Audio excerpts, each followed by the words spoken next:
My 2003 Ford Crown Victoria Police Interceptor. So here we go. It's an early ProGuard Industries push bar, which apparently is quite rare, but the Arizona Highway Patrol did use them in the early stages, so whoever put that on there did a bloody great job. I later added the code-free siren. Technically there was an earlier model that would have gone on here, but this was the later model that went with the kind of Go Rhino push bar, so it's not out of place that the siren broke and it was replaced with this one later. You know, you just sometimes you have to kind of think about these little things and think, well, it's more than likely, you know, if it's not broken, don't fix it, so just upgrade it. Doesn't actually work, it's not really rigged up, it's just made to look like it works because the genuine siren is under the bonnet there. Hood, I should say. Passenger seat. Arizona patrol officers, there's only one person in the car, so obviously all the equipment is in the bag here, extra equipment. A friend of mine is in the American police. You can buy these plastic moulded sections that will put all your equipment in, but he said, to be honest, it's better just to keep your stuff in a bag because they don't really allow for much extra. So we've got the Cool Cop air vent system here, which clips straight into your vest or your stab vest or even your shirt, and K9 units have a special attachment where they can stick it through the cage, and of course the dog can get a nice blast of cool air. The gun rack itself, this was cobbled together by myself with, so buying the proper clip itself, deactivating it, which somebody told me here how you can do. You can pull a magnet out and then you don't need a key to open it, which is great. And if you look at the gun racks themselves, there's so many different variations, and when you actually look at them, a lot of them look like they have just been cobbled together by police departments if they're not official. So that's kind of what I did with this. The gun itself is obviously a toy that comes out for travelling, and also this entire unit comes out for travelling as well. It's literally just kind of hooked in, and it will withstand driving, but obviously I don't want it in there if I want to take a passenger. Patrolman's hat. A lot of the times you see them bungee corded across from one air vent to the other, but obviously I don't want that in there, because if I take my other half out and the airbag goes off, we don't want a bungee cord flying towards her face. The aerials, that was the biggest headache in the start, to try and get those, because it's all about kind of looking on Google Images, finding the silhouette, and then finding out who bloody makes them. I couldn't tell you what they all do, but they are right for the car. The only one I can tell you is this little GPS system here, which is, I've made it magnetic because I don't want to start drilling holes into the car, but that's where it would go. Put that on there out of a sign of respect for police officers in general and in this country, so that when it's parked up, you know, they know I give them respect. It's not that I'm trying to, you know, step on toes, that kind of thing. Graphic there recreated by Kenzie, which was brilliant, and then later printed by somebody else. That took a long time to try and find out what that was, and he found it in the end. Kenzie emailed the Arizona Highway Patrol because I found this sticker, because I wanted to have a sticker on the back of the bumper, but I couldn't find any examples of any stickers being on an Arizona unit. And then I found this very, very faded image, which Kenzie then emailed. The Arizona Highway Patrol then emailed the sticker, which is circa 2004, perfect. And then Rory kindly got me made me a copy. In actual fact, he made me 4 copies, which was very good of him.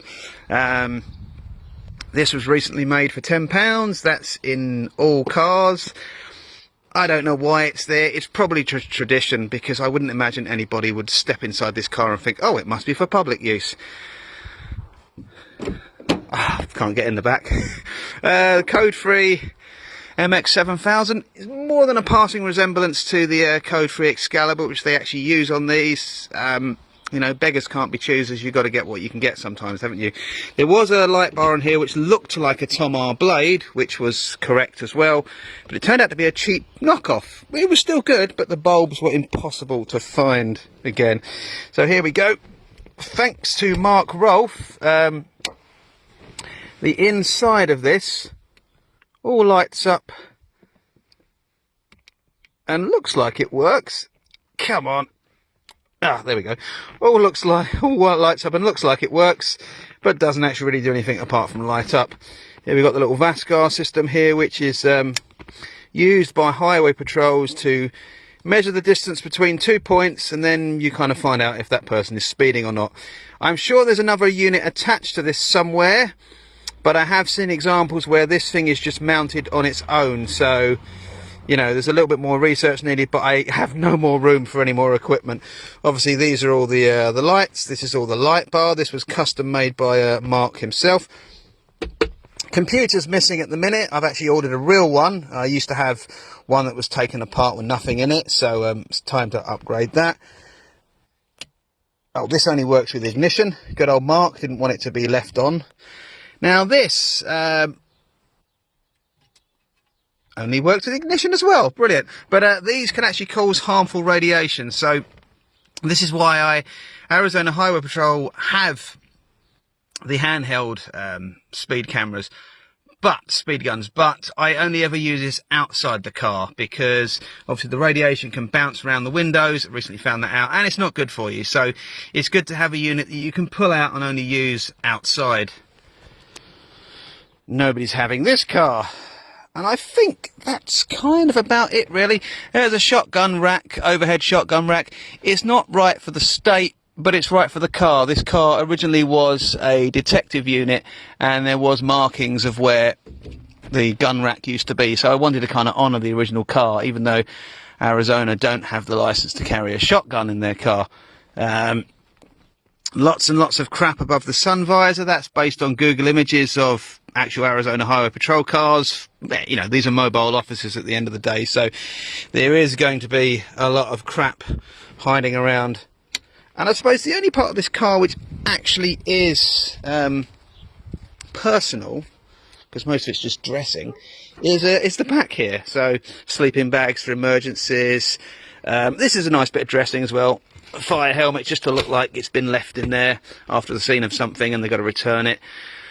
Collapsible traffic cone, which I absolutely love. I found this, and they do use them in America, which is great, so that's cool. Nice little detail there. All the spares and all the little bits and pieces I need for the car go in here, dressed in an evidence case. Video unit, box for the cool cop, and the remains of the shotgun and machine gun rack. This grating here, which I've put to good use of just pointlessness in there. So that's kind of it, really. These are quite cool as well. You can get these off eBay. It's for rescuing someone out of a car.